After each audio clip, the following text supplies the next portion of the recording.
Ticket বিক্রি করছে। কি আপনি এখনো পর্যন্ত কোনো টিকিট পেয়েছেন?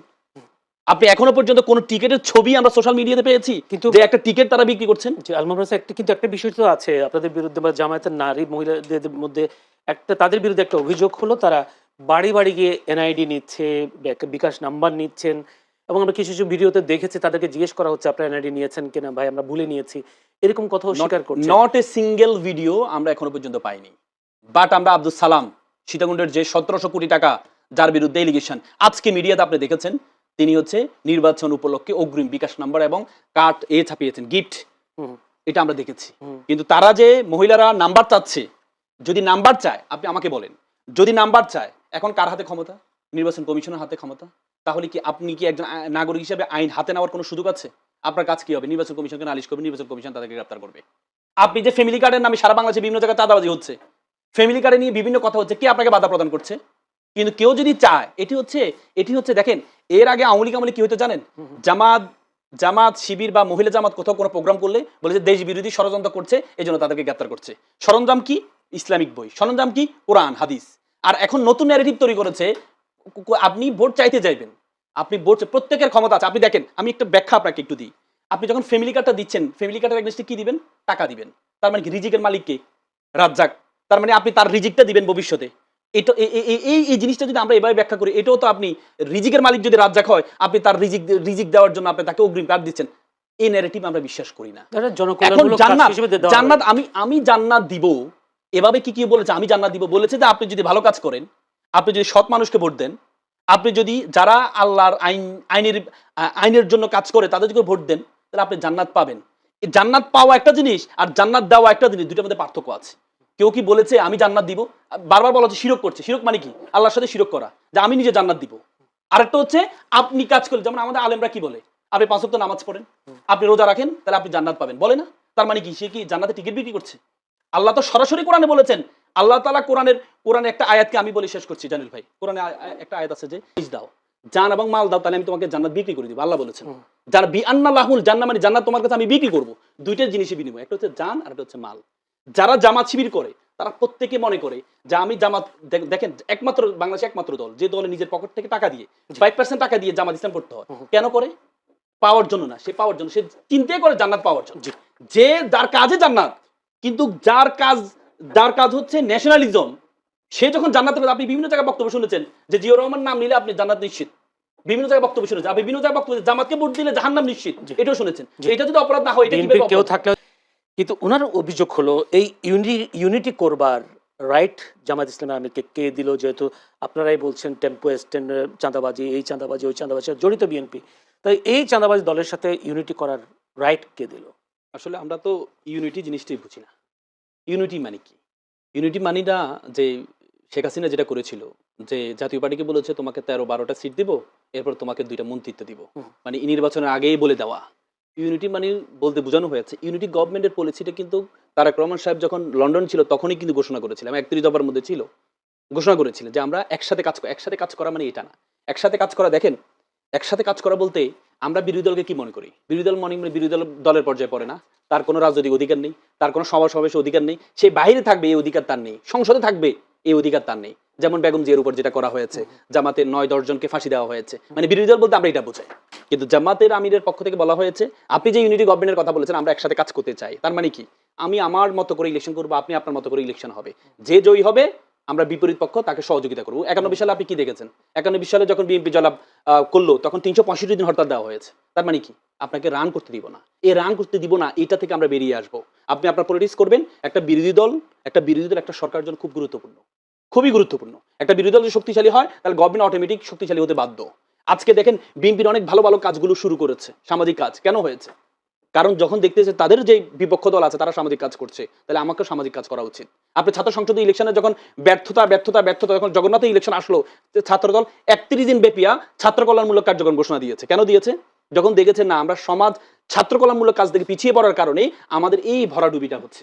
এই যে বিরোধী দল মানে হচ্ছে সুন্দর করে একসাথে কাজ করা, যেখানে বিরোধিতার জায়গা সেখানে বিরোধিতা করব, যেখানে কাজ করা জায়গা সেখানে কাজ করব।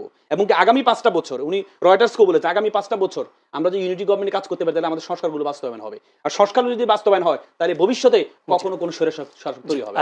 সেটার কথা বলেছে। একটা প্রশ্ন সেটা হচ্ছে যেটা শরীফুজ্জামান শরীফ বলছেন যে চট্টগ্রামে যে নারীর উপর হামলা, সেই হামলার প্রতিবাদ যদি অক্ষুণ্ণ রাখতো, জারি রাখতো, তাহলে আজকে জামায়াতের নারীদের উপর যেভাবে বিভিন্ন জায়গায় ভোট চাইতে গিয়ে হামলা হচ্ছে, সেই হামলাগুলো হতো না।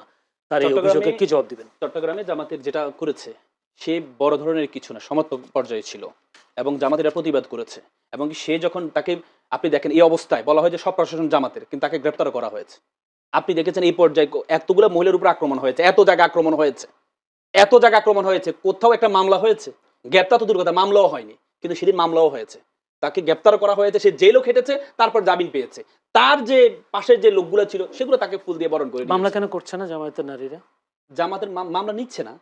এখন প্রথমে মিরপুরে যখন হয়েছে, জামাতের আমিরের আসনে যখন হয়েছে, আমি নিজে বলেছে আমরা ধৈর্য ধরছি, আমরা এই মামলা হামলার এটা পছন্দ করি না, আমরা আজকে প্রতিবাদ করলাম, বাট আমরা মামলা করব না। কেন করিনি? এই যে পচা সংস্কৃতি থেকে বের হয়ে আসার জন্য সতর্কতা স্বরূপ। কিন্তু সতর্কতা তো আমরা দেখি নাই। পাপি আপার মতো একজন এমপি, সে বলেছে যে যদি কোনো ছাত্রী সংস্থার কেউ ভোট চাইতে আসে 99 কল করবেন। কেন? কি ভোট চাওয়ার অধিকার কি কারো নেই? ভোট চাওয়ার কি অধিকার কারো নেই? আপনি কেউ ভোট চাইতে গেলে তাকে বিবস্ত্র করবেন? আপনি আপনার যে দলের প্রধান ছিলেন নারী, যে দলকে উঠিয়েছেন নারী, এই পর্যন্ত নির্বাচন তফসিল ঘোষণা আগ পর্যন্ত তাদের প্রধান ছিলেন নারী, সেই দলের প্রধানরা, সেই দলের কর্মীরা যদি নারীদের উপর হামলা করে, আপনি অবাক হয়ে যাবেন। নেকাব ছিঁড়ে ফেলছে। আর বিএনপি একজন নেতা তো বলেছেন এই যে নেকাবটা নাকি হচ্ছে বেশ্যারা পরে। এই যে শব্দ ক্ষমা চেয়েছেন, কিন্তু বলেছে তো এটাই তো তার ভিতরের রিফ্লেকশনটা, অন্তরের রিফ্লেকশনটা তো সেটাই। উনি তো অন্তরে লালন করে ধারণ করে, পরবর্তীতে যদি ক্ষমা চেয়েছেন, কিন্তু অন্তরে তো লালন করে এটা যে এই নিকাব পরা যাবে না, এটা বেশ্যারা পরে, ছিঁড়ে ফেলতে হবে, খুলে ফেলতে হবে। এটা কেন? কোন বাংলাদেশ এটা? এটার জন্য কি আমাদের 1500-1600 জীবন দিয়েছে? এটার জন্য তো দেয় নাই। এটা খুবই দুঃখজনক ব্যাপার আমাদের দেশে। আমার কাছে মনে হয় সময় বেশি কম, আমি একটা প্রশ্ন করে রাখি, সেটা হচ্ছে নূর রাসেল, ওয়াশিংটন পোস্টে একটা রিপোর্ট বেরিয়েছে, সেখানে বলা হচ্ছে যে বাংলাদেশের নিযুক্ত মানকির রাষ্ট্রদূতের বা মানকির কোনো কূটনীতিক সাংবাদিকদের সাথে আলোচনার এক পর্যায়ে বলেছেন নিষিদ্ধ জামায়াতের সঙ্গে, একসময় যারা তারা নিষিদ্ধ বলতো, জামায়াতের সাথে বন্ধুত্ব করতে চায় যুক্তরাষ্ট্র, এবং তারা বলছে এটা বাংলাদেশের নারী সাংবাদিকদের সঙ্গে এক রুদ্ধতার বৈঠক যেটা ফাঁস হয়েছে। আগামী 12 ফেব্রুয়ারি জাতীয় সংসদ নির্বাচন জামায়াত ইসলামী আগের চেয়ে ভালো করবে, এবং তিনি বলেছে, ওই কূটনীতিক বলেন, আমরা চাই তারা আমাদের বন্ধু হোক। আমার প্রশ্ন হচ্ছে, জামায়াত বা আমাদের এখন যে আন্দোলনগুলো চলছে সবাই আধিপত্যবাদ বিরোধী আন্দোলনের কথা বারবার সবার মুখে ফুটে উঠছে। জামায়াতের সাথে যদি বন্ধুত্ব হয় যুক্তরাষ্ট্রে, তাহলে কি আবার নতুন কোনো অধিপতি যুক্তরাষ্ট্রকে ডেকে আনছে কিনা জামায়াত? দেখেন, ওয়াশিংটন যেটা হয়েছে সেটা 5জন মহিলা সাংবাদিকের সাথে একটা আলোচনা হয়েছে। এখানে একজন রয়ের এজেন্ট ছিল, সে এটা ফ্লাশ করে একটা ইন্ডিয়ার এক সাংবাদিককে দিয়েছে। সাংবাদিকের বরাত দিয়ে ওয়াশিংটন পোস্ট একটা করেছে। সেখানে কি বলেছে? সেখানে বলেছে ইসলামপন্থীদের উত্থান হচ্ছে বাংলাদেশে। তারা এর আগে আপনি দেখছেন ওয়াশিংটন ভিত্তিক একটা জরিপ সংস্থা IRI, তারা একটা জরিপ করেছে, সেখানে জামাতকে খুব কাছাকাছি, বিএনপির কাছাকাছি পর্যায়ে নিয়ে আসছে, এবং অন্যান্য দলগুলো, ইসলামী দলগুলো মিলিয়ে বিএনপির উপরে চলে যায়। তার মানে কি? আমেরিকার একটা ফরেন পলিসি আছে, তারা হচ্ছে সবসময় তেল মাথা তেল দেয়। তারা চিন্তা করলো যেহেতু হচ্ছে আপকামিং দুইটা শক্তি, একটা হচ্ছে বিএনপি আর একটা হচ্ছে জামাত। আপনি দেখেছেন বর্তমানে বাংলা এই অঞ্চলের দুইটা শক্তি, একটা হচ্ছে ইন্ডিয়ান বলয় আর একটা হচ্ছে আমেরিকান বলয়। ইন্ডিয়ান বলয় যেহেতু বিএনপিকে আমরা অনেকভাবে বিএনপির যে বিভিন্ন মিডিয়ার মাধ্যমে আমরা বুঝতে পেরেছি, অনেকটা ধারণা করা যায় বিএনপি ইন্ডিয়ান বলয়ের মধ্যে ঢুকিয়ে গেছে। কারণ আনন্দবাজার যে পত্রিকা বলেছে যে 17-18 দিন আগে তার হাতে ছিল না, তার হাতে তারেক রহমান সাহেবের আশা তার হাতে ছিল না। 17-18 মধ্যে কি হয়েছে? তার মানে তারা দিল্লি এবং মুক্তিযুদ্ধকে ওন করে তারেক রহমান আসছে হচ্ছে কোথায়? মুক্তিযুদ্ধকে ওন করা তো খারাপ না। না, অবশ্য খারাপ না, কিন্তু আপনি দিল্লিকে ওন করা মানে কি? আপনাকে দিল্লিকে ওন করে, এবং কি এটা যদি আমরা বলতাম যে এটার প্রতিবাদ যদি বিএনপি থেকে করা হইতো, তাহলে আমরা মেনে নিতাম যে আমরা বিএনপির এই ভারতের বলয়ে আমরা ঢুকি নাই। এরপরে ইন্ডিয়ান টুডে বলেছে it's good news for India, Tarique Rahman আসছে, এটা it's good news for Bangladesh হওয়ার কথা, কিন্তু ইন্ডিয়া হয়েছে। তার মানে একটা বলয় ঢুকিয়েছে ইন্ডিয়ার বলয়। সেখানে যেহেতু আমেরিকান বলয়, তারা চাচ্ছে, অফার দিয়েছে, জামাত অফার দেয় না যে আমাদেরকে কাছে টেনে নেন, তারা অফার দিচ্ছে যে আমরা ইসলামপন্থীদের সাথে কাজ করতে চাই। এখানে শুধু জামাতকে মেনশন করে নাই, সেখানে হেফাজতকেও মেনশন করা হয়েছে, ইসলামী দলগুলোকে মেনশন করা হয়েছে। তার মানে ইসলামী দলগুলো যে উত্থান, এই উত্থান তারা, এবং সেখানে ওই রেকর্ডে আপনি শুনেছেন কিনা, বলেছে যে যদি আমরা না এদেরকে না করি তাহলে রাশিয়ার বলয়ে তারা ঢুকে যাবে। তার মানে কি ইন্ডিয়ান বলয়ে ঢুকে যাবে? তাদের বক্তব্য তো একটি রিপোর্টে এটা এভাবে বলেছে, আগামী 12 ফেব্রুয়ারি জাতীয় সংসদ নির্বাচন জামায়াত ইসলামী আগের চেয়ে ভালো করবে। তারা তো তার আগে আর IRI এর মাধ্যমে তারা বুঝতে পেরেছে। আমি তো বলেছি যে তারা হচ্ছে সবসময় তেল মাথা তেল দেয়। আপনি দেখেন, মনে রাখবেন হচ্ছে আন্তর্জাতিক একটা পলিসি হচ্ছে শত্রু আমার বন্ধু। শেষ করে যে ইন্ডিয়া একসময় আমাদেরকে বলতো বাংলা হবে আফগান, সেই ইন্ডিয়া আফগানিস্তানের সাথে বন্ধুত্ব কেন করেছে? শত্রু আমার বন্ধু, মানে পাকিস্তান আফগানিস্তান ঝামেলা, তার মানে তুমি আমার বন্ধু। তার মানে আমেরিকা সেই পৃথিবীর যারা যারা বাবা রাষ্ট্র আছে তাদের চিন্তা এটাই, শত্রু আমার বন্ধু। মানে ইন্ডিয়ার শত্রুকে তুমি, তো তুমি যদি ইন্ডিয়ার শত্রু হও তাহলে তুমি আমার বন্ধু হও, এটাই তো ঠিক, মানে আন্তর্জাতিক কূটনীতি। কূটনীতি। জি, শরীফুজ্জামান শরীফ, এই যে যুক্তরাষ্ট্রের সাথে একটা বন্ধুত্ব করতে চায় যুক্তরাষ্ট্র ইসলামী দল বা জামায়াত ইসলামীর সাথে, যুক্তরাষ্ট্র ইসলামী দলের সাথে সখ্যতা বাড়াতে চায় কেন? জামায়াত কি তাহলে ক্ষমতার দিকে এগোচ্ছে না? ধন্যবাদ। আমি আসলে কোথা থেকে কোথায় যাব আমি খেই হারিয়ে ফেলেছি। বিএনপির মোশাররফ ঠাকুর যখন ওই যে হিজাব নিয়ে বেশ্যার শব্দটি উচ্চারণ করলেন, তারপরে ক্ষমা চাইলেন, আমরা তাকে ক্ষমা করব না, কিন্তু ডাকসুকে কেন্দ্র করে আমি বেশ্যা শব্দটি যিনি ব্যবহার করলেন আমি তাকে ক্ষমা করে দিব। কেন? কারণ হচ্ছে একটা পক্ষে যাচ্ছে, একটা বিপক্ষে যাচ্ছে। আমার যতটুকু প্রয়োজন আমি ঠিক ততটুকুই নিব, এক। দ্বিতীয়ত, এখানে আসলে সবাই চায় বড় শক্তিগুলোর সাথে এক ধরনের সম্পর্ক তৈরি করার, এবং এটি তৈরি করতে গিয়ে পেছনের অনেক কিছুই ভুলে যায়। বাংলাদেশের গত 15-20 বছরে যতগুলো রাজনৈতিক ইস্যু ছিল তার সব থেকে বড় একটা ইস্যু ছিল যে চীন সরকার সেখানে উইঘরে মুসলমানদেরকে হত্যা করছে।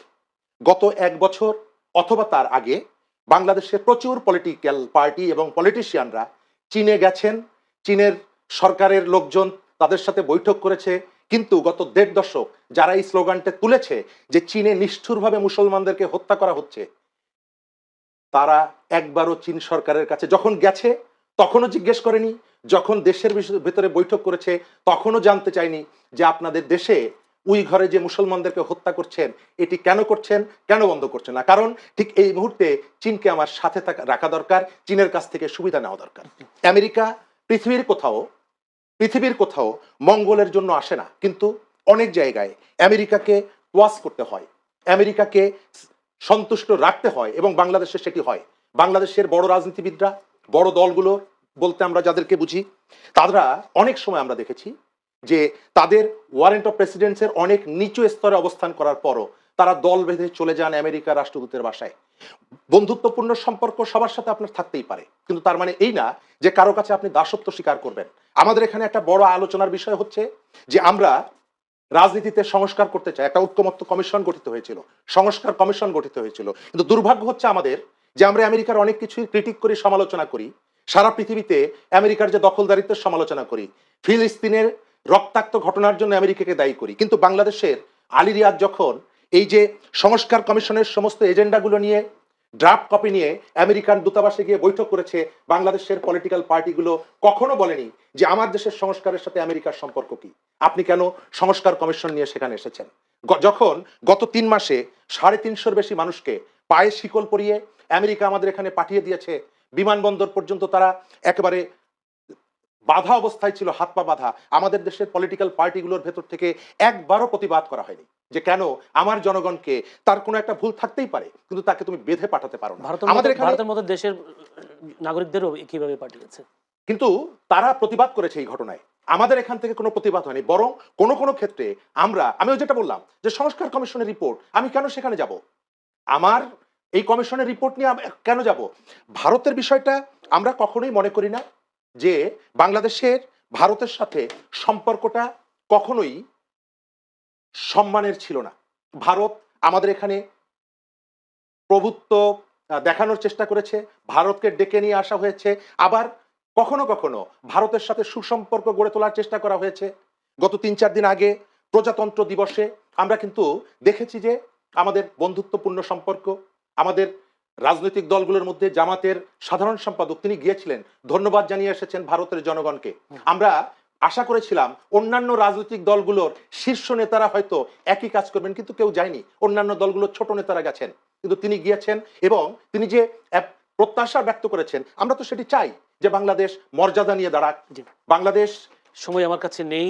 জনাব শরীফুজ্জামান শরীফ, একটি প্রশ্ন মামুনুর রাসেলের কাছে করছে। মামুনুর রাসেল, আমি যে কথাটা বলছিলাম আধিপত্যবাদের বিষয়ে আন্দোলন হচ্ছে, সবার বাংলাদেশের অনেকের বিভিন্ন দলই করছেন, উনি যে বক্তব্য প্রজাতন্ত্র দিবস, ভারতের প্রজাতন্ত্র দিবসে জামায়াতের সেক্রেটারি জেনারেল গেলেন, অন্যান্য দলের ছোট নেতা গেছেন, জামায়াতে কি তলে তলে ভারতের সাথে সম্পর্ক করতে চাচ্ছে কিনা? মানে ব্যাপারটা হয়ে গেছে জামাতের পক্ষ থেকে একবারই বলা হয়েছে, আমরা প্রত্যেকের সাথে, আপনি প্রতিবেশী কখনো পরিবর্তন করতে পারবেন না, আমরা প্রত্যেকের সাথে সমতার ভিত্তিতে, প্রত্যেকের সাথে সমতার ভিত্তিতে, তাদের প্রজাতন্ত্র দিবস উপলক্ষে সবাইকে ইনভাইট করা হয়েছে, যার সুযোগ হয়েছে তারা গিয়েছে। আপনি তো দেখেছেন এ পর্যন্ত সকল বড় বড় অ্যাম্বাসেডরদের সাথে মিটিং হয়েছে, কিন্তু ইন্ডিয়ার সাথে তো এখনো পর্যন্ত মিটিং হয়নি, তো সুতরাং তাদের একটা প্রোগ্রামে গিয়েছে, তার মানে এটা না, যে আমি তোমার দাসত্ব মেনে নিচ্ছি। আমরা প্রত্যেকের প্রতিবেশী যা আছে সবার সাথে আমরা কি সমতার ভিত্তিতে চলতে চাই। কারণ আপনি সবাই পরিবর্তন করতে পারেন, প্রতিবেশী পরিবর্তন করতে পারবেন না, কিন্তু প্রতিবেশী তারাও সেটা মনে করতে হবে, ভারতের মনে করতে হবে যে তারা আমার প্রতিবেশী, আমি চাইলে প্রতিবেশী পরিবর্তন করতে পারবো না। আমরা এতদিন শুধু একতরফা মেনে নিয়েছি, কিন্তু আমরা চাই দুই পক্ষ থেকে, এবং কি একবারে কারোর সাথে পিঠ দেখাবো, কারোর সাথে মুখ দেখাবো না, প্রত্যেকের সাথে আমরা মুখ দেখাবো, কিন্তু সমতার ভিত্তিতে। সময় আমার দেশের প্রায়োরিটি আগে, দেশের স্বার্থ আগে, তারপরে পরবর্তী সকল কিছু। আপনি যখন দেখেছেন, আপনি এই ভারতের অ্যাম্বাসেডর যখন একটা বলেছিল যে যদি অসুস্থ ইলেকশন হয় তাহলে কি হবে, জামাত জয়লাভ করবে, এটা কিন্তু জামাত কিন্তু সরাসরি প্রতিবাদ জানিয়েছে, প্রেস রিলিজের মাধ্যমে প্রতিবাদ জানিয়েছে।